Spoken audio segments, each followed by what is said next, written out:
I was just scrolling my social media, as one tends to do when they are off work on a random Monday, or actually at any given point in the day. And I saw a video with a caption of something to the effect of, "This is what Charlie Kirk meant when he said that, weapons are supposed to be in the hands of civilians," or something like that. Something that was meant to play on the emotional nature of the argument rather than the logical element of the argument. And the video was, and I don't know what movie or show this is from, but it had Jenna Elfman, and she was speaking to a blonde they were students in a school restroom when a school, you know what I'm trying to say, went off. And they were hiding in the stall, and then another kid comes in, and they have this other kid come into the stall with them. He's covered in red liquid, says that his brother has been a victim of said school violence. Very emotional scene, terrifying, heartbreaking. Charlie Kirk offered a solution in that particular speech that he gave, where everyone is cherry picking the idea that Charlie Kirk was essentially saying, "Fuck them kids. Billy Bob in Arkansas needs to be able to keep his weapon so that he can maintain his hobbies." That's not what he said. That's not what he meant. And he did offer a solution, and that's keeping armed guards at the entry of our schools the way we do our banks and our sports arenas, where these things don't tend to happen. You may or may not agree with that, but the way that it's being presented is incorrect. Just to give you some context for what I'm about to explain, I am a Texan, a white woman, grew up very poor, went to the University of San Francisco primarily on scholarship because I worked really hard to get out of my situation, where I studied U.S. history and got a master's in education. The plan was to teach high school juniors and seniors U.S. history and government. I wound up getting married to someone in the Coast Guard, and I was a military spouse for 12 years.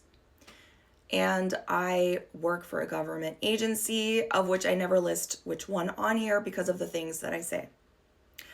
All that being said, I am pro-Constitution. While I do not personally own a weapon because it just doesn't interest me, I am pro-Second Amendment, because here's the thing. The Second Amendment was not put into place. It was not put into that document for the purpose of American citizens being able to have target practice or hunting hobbies. That's not what it was put into place for. It was put into place because one day the bad guy on the other side of that weapon isn't going to be a 17-year-old with a mental health condition that got a hold of his dad's weapon and went amok in a school. It's going to be an agent of our own government sent to protect our cities, sent to arrest those that don't belong here, arrest those that disagree with our leadership and are thus declared terrorists. Or perhaps not even our own nation's government or leaders, but the nation or leaders of a nation that is foreign to us, but has a whole lot of control over us. One day, the kids sitting in a bathroom stall, terrified that they're going to be next, is potentially going to be United States citizens sitting in their homes, terrified that they're going to be next. The Second Amendment is literally there, stating that in the event that your government, our government, becomes tyrannical, we need to be in a position to do something about it. And that is a citizen-based militia enabled by the weapons that they are allowed, that they are protected, their rights are protected to own said weapons so that they can arm themselves in the case that their government, fueled by power and corruption, eventually turns against them. That's what the Second Amendment is for.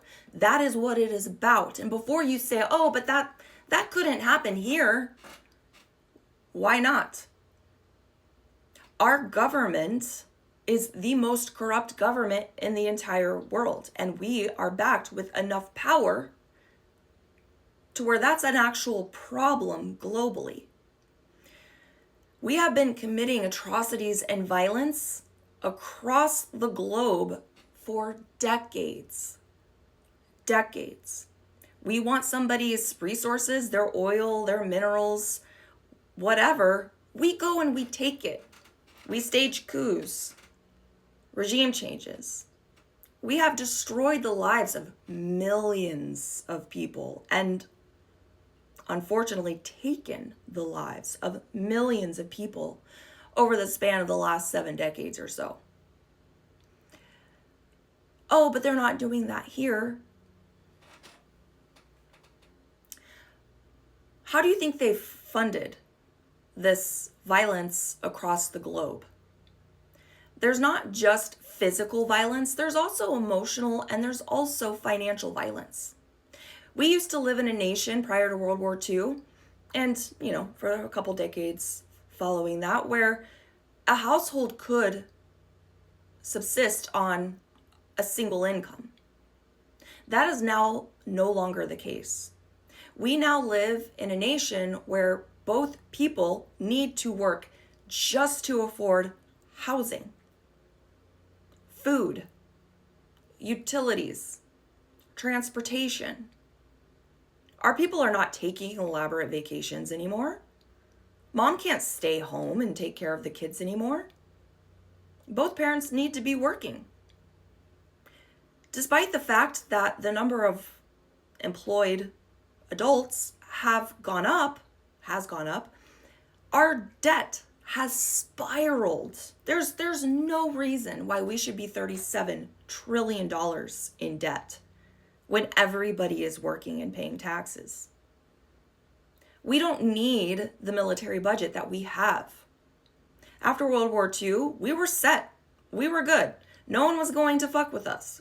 We have Canada to the north of us, which is like America 2.0, and Mexico to the south of us. We don't have anybody to the east and west of us.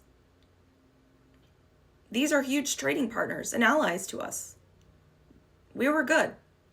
But no, we wanted to have military bases all over the world, and never mind where this money is actually going.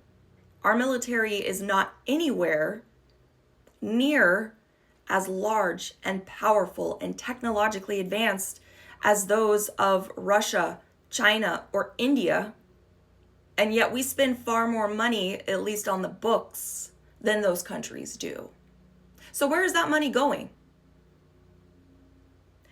Financial violence is absolutely being inflicted on us.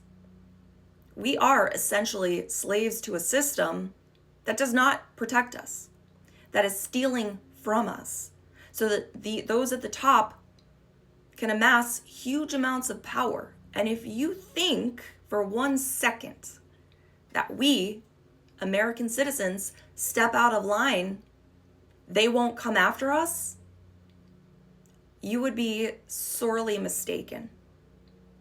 And that is what the Second Amendment is for. That is why it was written, and that is why there are people still working to protect it as well as they can.